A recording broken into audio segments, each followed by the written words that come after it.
कल 16 अगस्त को election commission की तरफ से जो इलेक्शन की notification Jammu Kashmir legislative assembly के लिए इजरा की गई और बांडीपोरा डिस्ट्रिक्ट को तीसरे फेज में शामिल किया गया है। यानी जम्मू कश्मीर में 3 फेजेस में ये असेंबली इलेक्शन में जो हमारी 3 असेंबली कॉन्स्टिट्यूएंसीज हैं, 14 सोनावारी और 16 गुरेज। तो इसमें हमारा जो date of issue of notification है वो 5 सितंबर है। फिर हमारा जो लास्ट डेट ऑफ नॉमिनेशंस हैं वो 12 सितंबर 2024 है। 13 सितंबर 2024 को इन फॉर्म्स की जो भी नॉमिनेशंस आएंगी उनकी स्क्रूटिनी होगी और 17 सितंबर 2024 जो last date of withdrawal of nominations है। डेट ऑफ पोल हमारा 1 अक्टूबर है और जो डेट ऑफ काउंटिंग है वो 4 अक्टूबर है।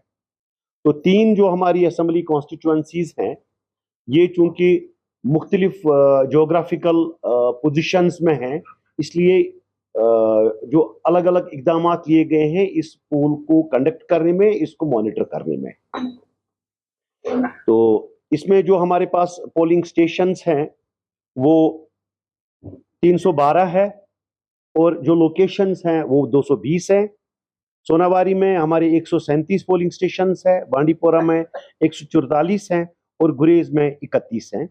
और जो इन पोलिंग स्टेशंस में जो एश्योर्ड मिनिमम फैसिलिटीज है वो 100% वेरीफाइड है। अब जहां तक इनमें इलेक्टर्स का ताल्लुक है, टोटल जो हमारे डिस्ट्रिक्ट में वोटर इलेक्टर्स हैं वो 2,58,852 है, जिसमें मर्द जो वोटर्स हैं वो 1,32,267 हैं और जो फीमेल वोटर्स हैं वो 1,26,579 हैं। जो हमारा ईपी रेशो है वो 61.27 है और जो जेंडर रेशो है वो 957.04 है। जो पीडब्ल्यूडी यानी जो 2,584 हैं और जो ट्रांसजेंडर्स हैं वो 6 हैं। इसके अलावा जो इलेक्शन कंडक्ट करने के हवाले से जो मुख्तलिफ ऑर्डर्स इशू करने, जो मुख्तलिफ रेस्ट्रिक्शंस हैं या जो मुख्तलिफ हमें स्टेप्स लेने हैं वो ऑलरेडी ली हुई हैं। जैसे अगर जो डिफेसमेंट ऑफ पब्लिक प्रॉपर्टी है, डिफेसमेंट ऑफ गवर्नमेंट बिल्डिंग्स हैं, उसके लिए पहले ही हमने जो मुतल्लिक अफसरान हैं उनको हिदायत दी हुई है कि उस डिफेसमेंट को ख़त्म किया जाए। दूसरा, जो मॉडल कोड ऑफ कंडक्ट यहाँ पर एनफोर्स्ड है वो कल से ही है। उसके लिए हमने एक कमेटी बनाई हुई है जिसके जो हेड हैं वो एडिशनल डिप्टी कमिश्नर हैं।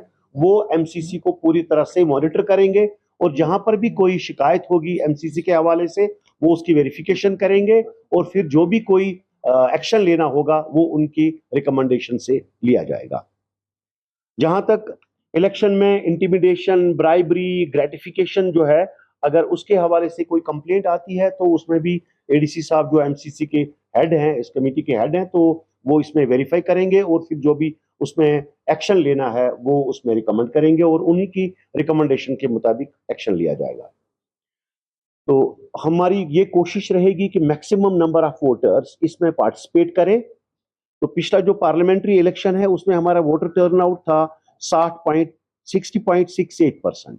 तो हमारी ये कोशिश रहेगी, एक्सपेक्टेशन रहेगी कि इस बार जो असेंबली का इलेक्शन है उसमें जो वोटर्स की तादाद है वो इससे ज्यादा हो और हमारी परसेंटेज, पोल परसेंटेज बहुत ज्यादा हो इससे, इसकी निस्बत से पार्लियामेंट इलेक्शन में। तो रैलीज इसके लिए हम कर रहे हैं, जहां पर भी